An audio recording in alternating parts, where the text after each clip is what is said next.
Bonjour et bienvenue sur cette nouvelle interview du blog comment rentabiliser son site web.com.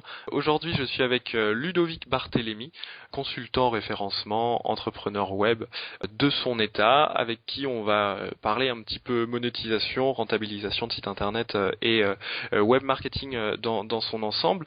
Ludovic Barthélémy, vous le connaissez aussi peut-être pour son très bon blog Amazing Marketing. D'ailleurs, si vous le connaissez pas, donc je vous encourage vraiment à aller le visiter, amazingmarketing.fr.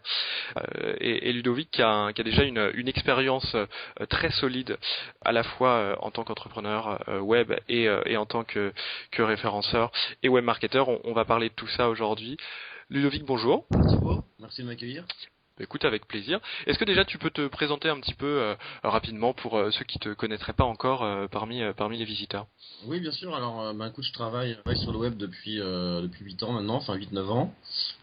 J'ai monté ma première entreprise en 2004, je crois, qui a été un échec cuisant. À la base, je voulais faire de la prestation de vente de sites web. J'ai arrêté au bout de 6 mois.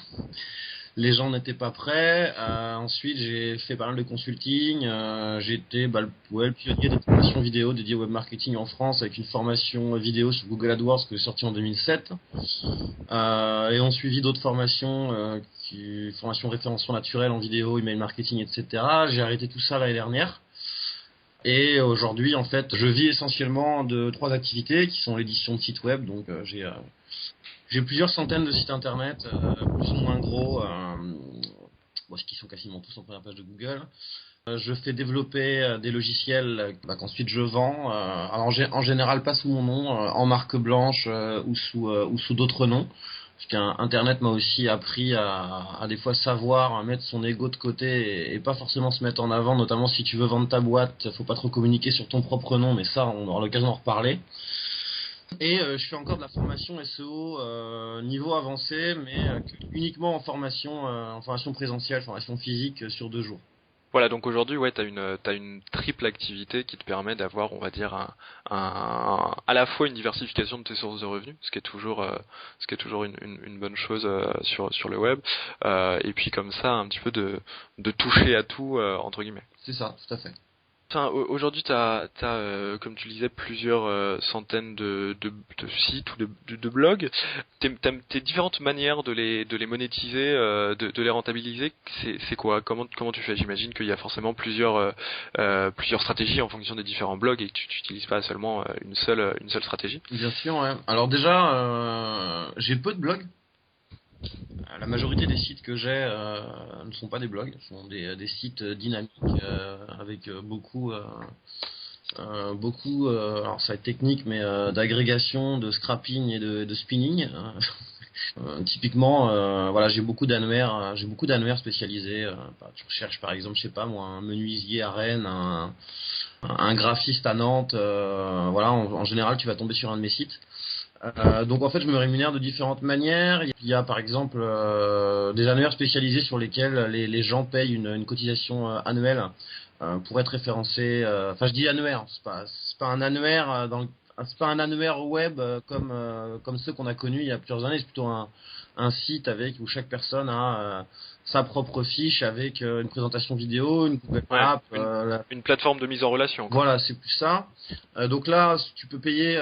Donc les modèles économiques, c'est donc de l'abonnement mensuel ou annuel pour une cotisation. C'est aussi des numéros de téléphone surtaxés, c'est-à-dire que quand tu veux appeler par exemple un resto pour te faire livrer, ça va être un numéro surtaxé ou 1,50 € la minute plus 34 centimes, et nous on touche la moitié là-dessus. J'ai aussi bien évidemment sur une majorité de sites, il y a de l'affiliation. Et sur certains sites, il y a de la pub, mais c'est pas de la pub AdSense ou autre, c'est de la vente d'espaces publicitaires géolocalisés. D'accord. Tu passes par une régie pour ça ou tu fais de la vente en direct aux annonceurs? Non, non, j'ai quelqu'un qui s'occupe de ça. Je fais pas de régie. D'accord, ok, donc uniquement tu gardes tout ça en interne, Bon, si c'est je sûr. peux, si je peux éviter de donner 30% de com à une régie, j'évite quoi. Donc ouais, c'est ça. Donc au final, maintenant, depuis la petite dizaine d'années que tu es sur le web et avec les nombreuses entreprises et sites web que t'as monté, t'as une vraie expérience vraiment intéressante sur la question, sur la monétisation, sur le web marketing, sur le référencement. Aujourd'hui, quel regard tu portes sur le domaine de la monétisation, sur l'écosystème monétisation web marketing en France? On a souvent dit que il était un peu arriéré, on avait 5 à 10 ans de retard sur les Américains. Aujourd'hui, qu'est-ce que t'en penses? Est-ce que c'est toujours aussi vrai? Est-ce qu'on n'a pas rattrapé un petit peu de ce retard? Moi j'ai l'impression. Est-ce que finalement aujourd'hui il y a quand même de véritables opportunités à prendre encore dans le domaine et sur le web? Alors écoute, je pense qu'on a encore un peu de retard sur les États-Unis. Et je vais te donner un exemple très concret. Aujourd'hui, c'est Square, hein, la nouvelle boîte de Jack Dorsey, cofondateur de Twitter. Enfin, nouvelle boîte qu'il a montée il y a 2 ans, je crois, qui te permet de payer via mobile. Voilà. Donc aujourd'hui, ce n'est encore qu'aux États-Unis, et on commence à voir des solutions se développer en France. Je pense que on devrait voir des solutions émerger début 2013. D'ailleurs, vu récemment que la nouvelle session de l'accélérateur, le camping, a une de ces startups là-dedans qui est en train de développer cette solution pour pouvoir payer avec ton mobile, payer des points. Enfin voilà, donc là-dessus, effectivement, on a encore du retard sur les États-Unis. On voit qu'on a un peu de retard aussi dans le cloud. C'est-à-dire que les pionniers, Dropbox, Box.net, etc. On voit que les gros poids lourds, enfin tout ce qui est cloud, hein, même Evernote, c'est essentiellement des boîtes US. Il y a une grosse émergence aussi des business en provenance de la Chine notamment, qui se développent à vitesse fulgurante. Mais effectivement, en France, on a encore, on a encore du retard. Maintenant, je pense que ce retard va se combler dans les années à venir pour plusieurs raisons. Déjà, on est mieux formé au sein même des écoles de commerce ou d'ingénieurs, ce qui n'était pas le cas.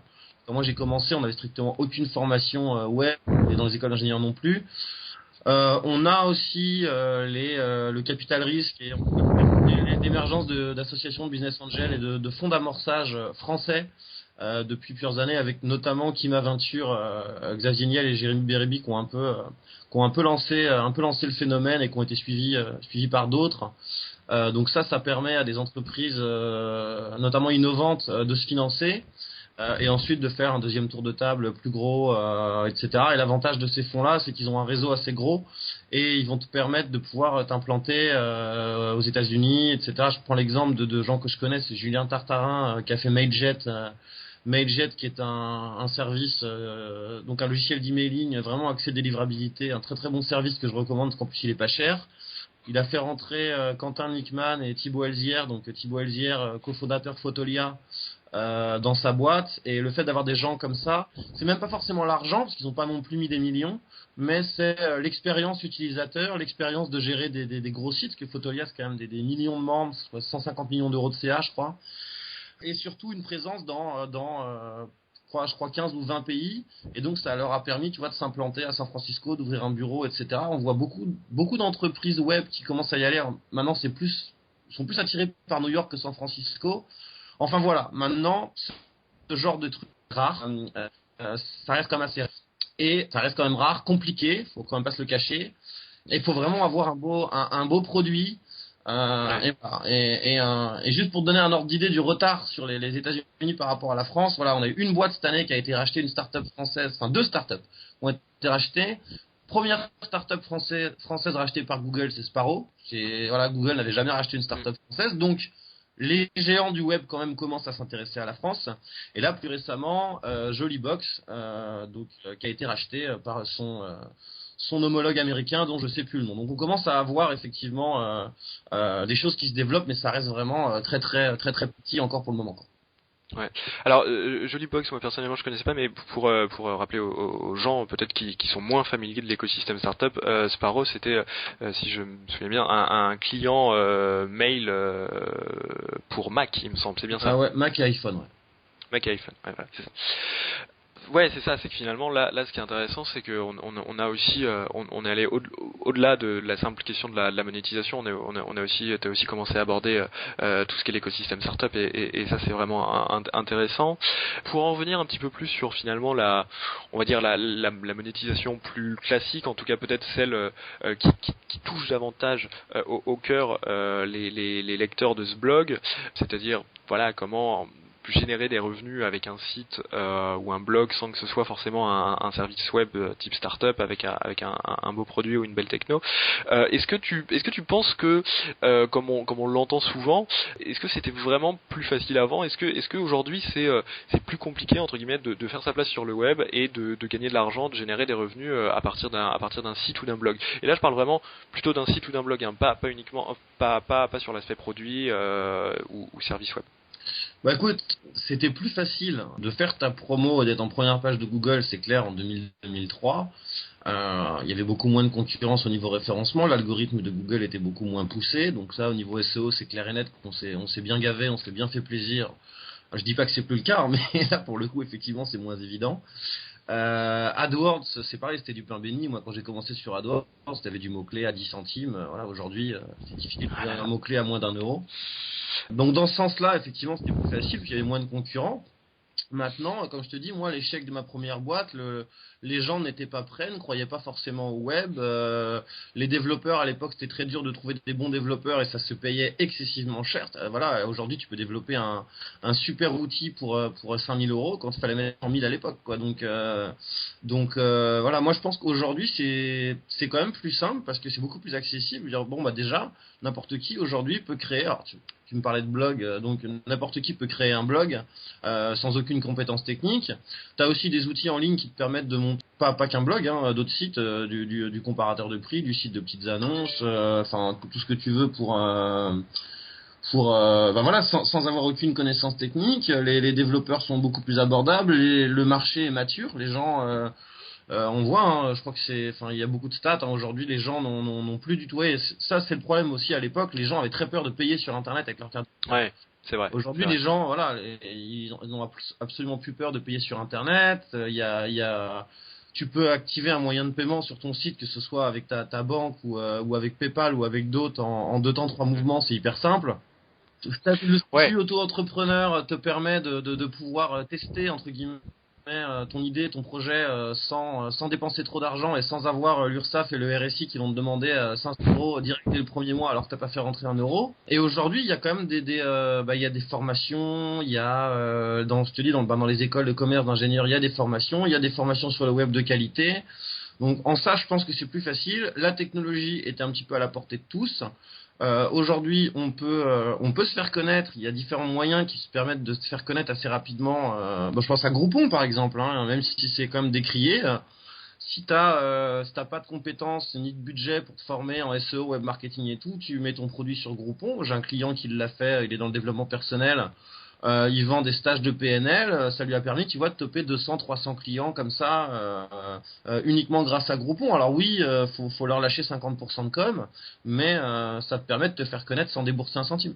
Donc finalement, je pense qu'on sera d'accord sur le fait que ouais, c'est pas forcément, c'est clairement pas plus dur qu'avant. C'est simplement que peut-être certaines techniques entre guillemets qui étaient très utilisées ou un peu entre guillemets populaires il y a quelques temps, quelques années. Je pense par exemple au site les MFA, les Made for AdSense, où effectivement beaucoup se sont aussi gavés sur ça. Ouais. Sont peut-être là plus difficile à mettre en place, mais de nouvelles choses sont apparues et qui là aussi sont intéressantes.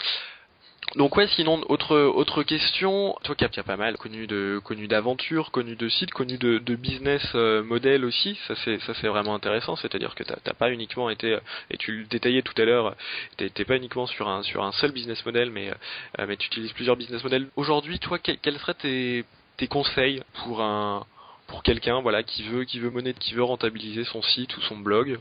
Si tu avais des conseils d'ordre généraliste, je sais que c'est un petit peu bateau ce genre de questions, mais les trucs à faire ou au contraire les trucs à ne pas faire, quoi. Bon, si t'as un blog, c'est vrai, c'est très généraliste parce que voilà, effectivement tout dépend de tout dépend du blog, tout dépend du thème, tout dépend de l'audience. Ouais, tout dépend du business. Maintenant, alors je sais pas, je prends deux approches. Tu peux avoir l'approche effectivement accès qui va être plutôt accès compétences et vente. Je pense au très bon blog de par exemple Cédric Anissette de Business Attitude. Je crois que Cédric il vient de la banque. Il avait fait une première, il a monté un blog sur des conseils immobiliers. Il a rien vendu pendant un bon bout de temps, hein. Il donnait des conseils. Il avait acheté tout d'abord son premier investissement. Je crois que c'était une place de parking avec un très bon rendement, je crois de 10%. Suite à ça, il a dû acheter un appartement, retaper totalement, le revendre à 50 000 euros de plus-value et en fait détailler, si tu veux, tout sur son blog. C'est-à-dire, il a montré, il a fait une vidéo quand il a acheté l'appartement. Il a vraiment montré l'état pitoyable de l'appartement. Il a détaillé les travaux. Il a revendu après. Ensuite, il a acheté un appart qu'il a loué, qu'il loue de manière saisonnière. Entre-temps, il a construit une maison en Guadeloupe qu'il loue aussi. Lui, il a rien vendu. Pendant, je crois, un an, il s'est fait connaître et maintenant, il vend plusieurs formations vidéo. Donc, sur comment, par exemple, faire de la location saisonnière, comment acheter un appart, le retaper et le vendre. Et il donne aussi beaucoup de conseils. Et il fait aussi des séminaires. Là, il vient de commencer, je crois, à faire des séminaires physiques. Donc, un peu comme je fais pour mes formations. Donc ça, c'est une très bonne manière, en fait, de monétiser tes compétences. Pas besoin de pub, pas besoin d'affiliation. Tu crées un lectorat fidèle, tu prouves vraiment tes compétences. Donc ça prend du temps. Ça peut prendre 6 mois, 1 an, voire plus. Mais derrière, une fois que tu as fait tes preuves, tu crées tes propres produits et tu les vends. Ça, c'est une très bonne approche, mais c'est vrai qui est longue à mettre en place parce que tu peux pas gagner de l'argent en un mois. Et puis surtout, je me permets de te couper, faut être compétent, c'est-à-dire que je vois beaucoup de gens en ce moment qui disent tiens, sur quoi lancer mon blog, je voudrais après lancer les produits et tout, oui. Mais déjà il faut commencer par en quoi vous êtes compétent, et si vous êtes compétent en pas grand-chose ou des choses sur lesquelles il y a déjà beaucoup de gens compétents, essayez de vous former sur des choses sur lesquelles vous pourrez avoir une vraie place entre guillemets. C'est ça, tu me donnais l'exemple tout à l'heure, on en parlait, tu vois, ces gens de web marketing junkie qui donnent souvent cet exemple-là et disent bon bah c'est sûr que si t'es fan de tricot et que tu veux vendre un produit sur comment tricoter, vu la taille du marché, il y a peu de chances que tu fasses fortune. Donc le marché est peut-être important mais n'est pas forcément sur internet, ou alors s'y connaît déjà en tricot. Voilà, c'est ça. Et donc deuxième méthode, bon bah là c'est plus comme on en voit énormément actuellement, c'est effectivement les mecs ils ont pas grand-chose de nouveau à apporter. Donc en fait ce qu'ils vont faire c'est qu'ils vont un peu redire ce qui a déjà été dit plein de fois. Ils vont mettre un formulaire, une liste de prospects, récolter des prospects, avoir des messages tout près dans leur autorépondeur. Et dès qu'ils ont une opportunité de te faire une offre en affiliation, ils vont te bombarder d'emails. Ça, c'est la méthode que moi j'aime pas du tout et que je pratique pas du tout parce que d'une part, tu n'apportes aucune valeur ajoutée.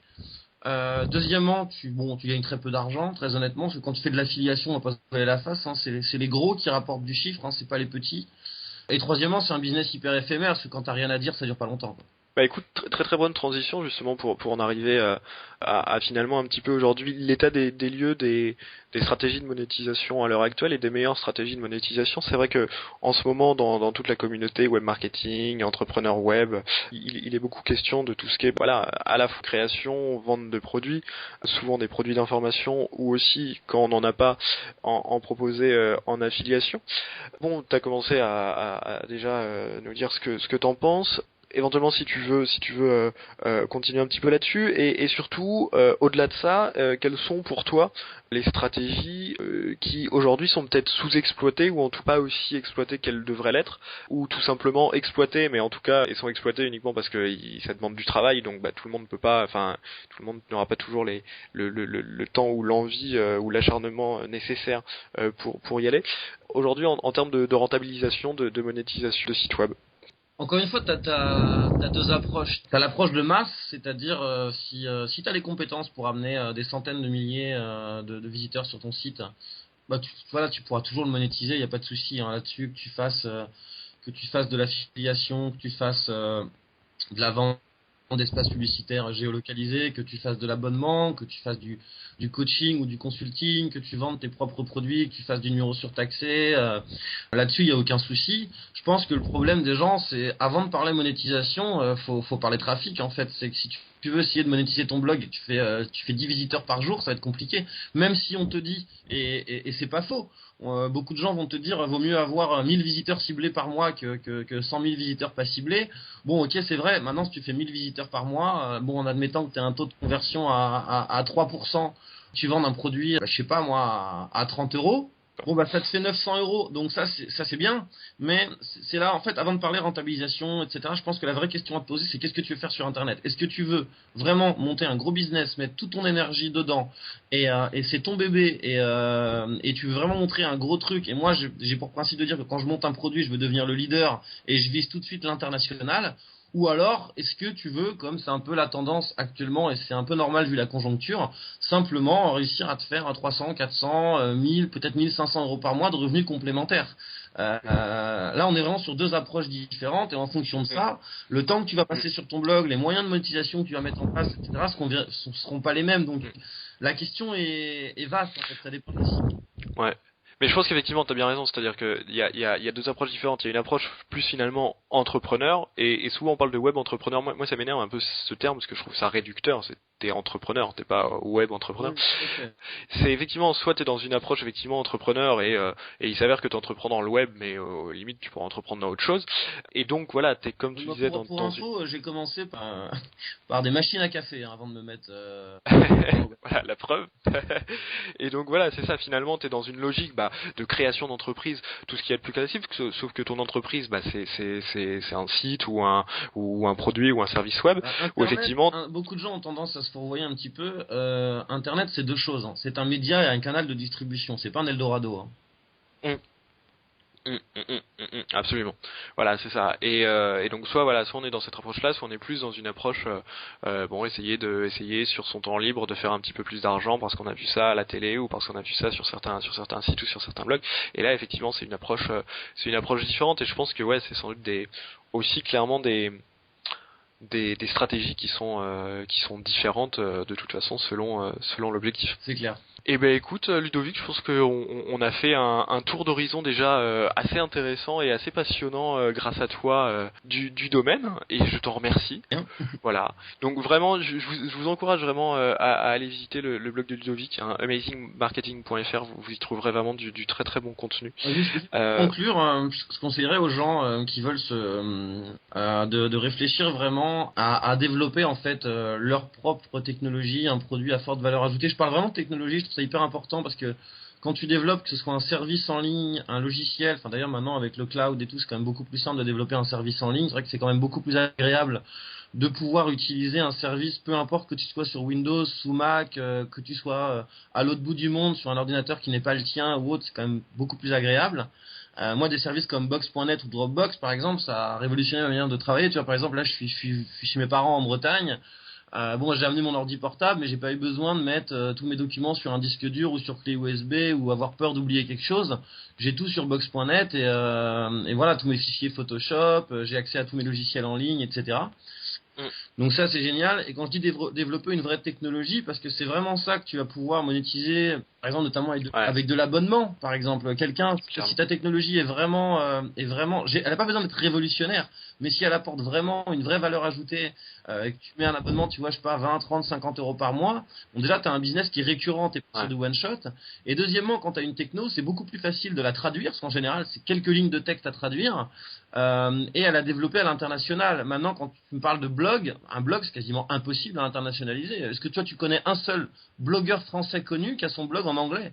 À part le e-commerce. Tu connais un seul mec qui fait des formations vidéo, qui fait ses formations sur d'autres marchés, en anglais, en espagnol, en portugais. Non mais c'est sûr, c'est que de toute façon forcément le coût de traduction ou en tout cas de développement sur d'autres marchés est de toute façon beaucoup plus important que sur du produit ou du service ou de la techno, puisqu'effectivement il y a effectivement juste à traduire quelques lignes, la présentation et le site de présentation du service, et puis après prouver l'efficacité de son service, alors qu'effectivement par exemple si un blogueur arrive sur un nouveau marché, sur un autre pays, il doit commencer déjà par se faire une audience, par prouver sa légitimité et sa capacité, enfin bon.